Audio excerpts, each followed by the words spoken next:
हम इन्हें जानवर समझते हैं, एक वहशी, कुंद ज़हन और अजड़ मखलूक। लेकिन सच ये है कि वो मोहब्बत करना जानते थे। वो अपने मुर्दों को फूलों के साथ दफनाते थे। वो अपने बीमारों का ख्याल रखते थे।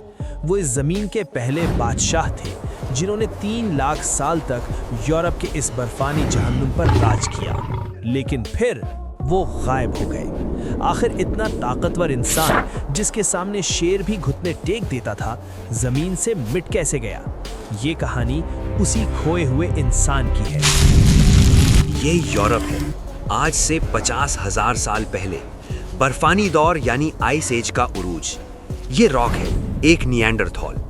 इसके लिए सुबह उठने का मतलब कॉफी पीना या अखबार पढ़ना नहीं है, बल्कि जिंदा बच जाने का जश्न मनाना है।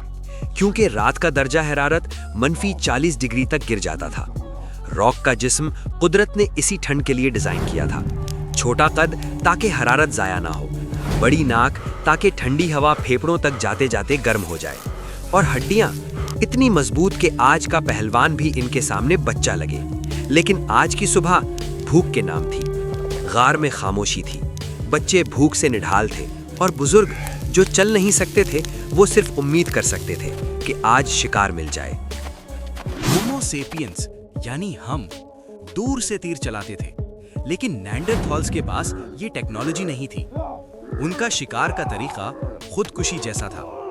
उन्हें जानवर के बिल्कुल करीब जाना पड़ता था, इतना करीब कि वो उसकी गर्म सांसें महसूस कर सके। रॉक ने इशारा किया। अचानक वो सब झाड़ियों से निकलकर उस देव हैकल जानवर पर टूट पड़े। ये लड़ाई ताकत की थी। राइनो ने पलटकर वार किया। एक साथी हवा में उछलकर दूर जा गिरा। हड्डी टूटने की आवाज आई, लेकिन रॉक ने अपना भारी भाला पूरी ताकत से जानवर की गर्दन में घोंप दिया। ये क्लोज कॉम्बैट था। यहाँ गलती की कोई गुंजाइश नहीं थी। खून, चीखें और बर्फ पर गिरता हुआ गर्म गोश्त। आज कबीला जिंदा रहेगा, लेकिन एक कीमत चुकाकर। बहुत से लोग समझते हैं कि निएंडरथॉल जालिम थे, लेकिन आसार कदीमा हमें कुछ और बताते हैं। ये बुजुर्ग जो आप देख रहे हैं, इसके दांत नहीं है। ये खुद शिकार नहीं कर सकता। जानवरों की दुनिया में ऐसे कमजोर को छोड़ दिया जाता है ताकि वो मर जाए, लेकिन निएंडरथॉल्स ऐसा नहीं करते थे। रॉक अपने हिस्से का गोश्त नरम करके इस बुजुर्ग को खिला रहा है। क्यों? क्योंकि ये इनका बाप है, या शायद कोई पुराना शिकारी जिसने कभी इनकी जान बचाई थी। इनके पास अल्फाज नहीं थे। शायद ये आज की तरह बातें नहीं कर सकते थे, लेकिन इनके पास एहसास था।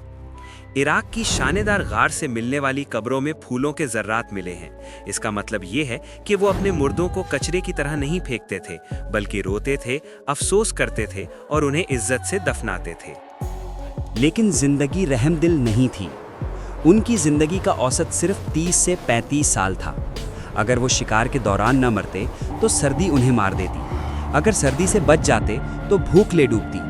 उनकी हड्डियों पर आज भी ऐसे निशान मिलते हैं जो बताते हैं कि उनकी जिंदगी कितनी तकलीफदेह थी। तकरीबन हर निएंडरथॉल की हड्डियां जिंदगी में कई बार टूटी होती थीं, और अब एक नई मुसीबत आने वाली थी।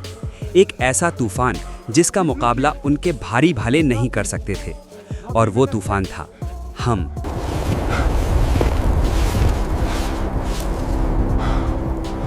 तकरीबन 45,000 साल पहले अफ्रीका से आने वाले जदीद इंसान यानी होमो सेपियंस यूरोप में दाखिल हुए। रॉक ने उन्हें देखा। वो कमज़ोर लगते थे, लेकिन वो चालाक थे। उनके पास तीर कमान थे।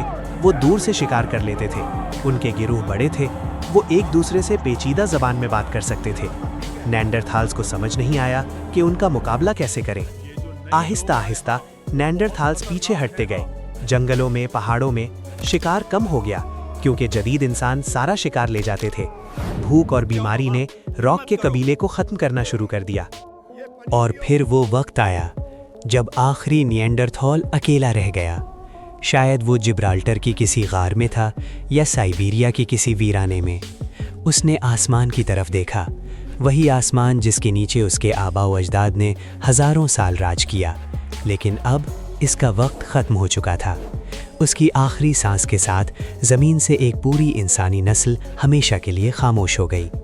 वो चले गए, लेकिन मुकम्मल तौर पर नहीं। साइंस कहती है कि यूरोप और एशिया के आज के इंसानों में 2% DNA निएंडरथॉल्स का है, यानी राख मर कर भी हमारे खून में जिंदा है।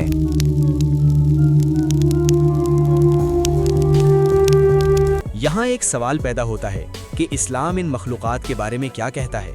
कुरान पाक में जब अल्लाह ताला ने फरिश्तों से फरमाया कि मैं ज़मीन पर अपना खलीफा बनाने वाला हूँ, तो फरिश्तों ने एक सवाल किया, क्या तू उसे पैदा करेगा जो ज़मीन में फसाद फैलाएगा और खून बहाएगा? मुफस्सिरीन और उलमा सोचते हैं कि फरिश्तों को कैसे मालूम था कि इंसान खून बहाएगा। बहुत से उलमा का मानना है कि हज़रत आदम अलैहिस्सलाम से पहले भी ज़मीन पर ऐसी मखलूक़ात आबाद थीं जो देखने में इंसान नुमा थीं, मगर उनमें कामिल रूह और शऊर नहीं था। हो सकता है कि निएंडरथल्स उन्हीं में से हों, जिन्हें अरबी में बिशर या हिन और बिन कहा जाता है। ये अल्लाह की तख्लीक के वो नमूने थे जो जिस्मानी तौर पर तो मौजूद थे, लेकिन अशरफुल मखलूक़ात का ताज सिर्फ हज़रत आदम अलैहिस्सलाम और उनकी औलाद को मिला। निएंडरथल्स एक सबक है कि जिस्मानी ताकत बका की ज़मानत नहीं है। बका सिर्फ उसे मिलती है जिसे अल्लाह शऊर, इल्म और अपनी पहचान अता करता है। अगर आपको तारीख के इस गुमशुदा बाब ने हैरान किया है तो लाइक का बटन दबाएं।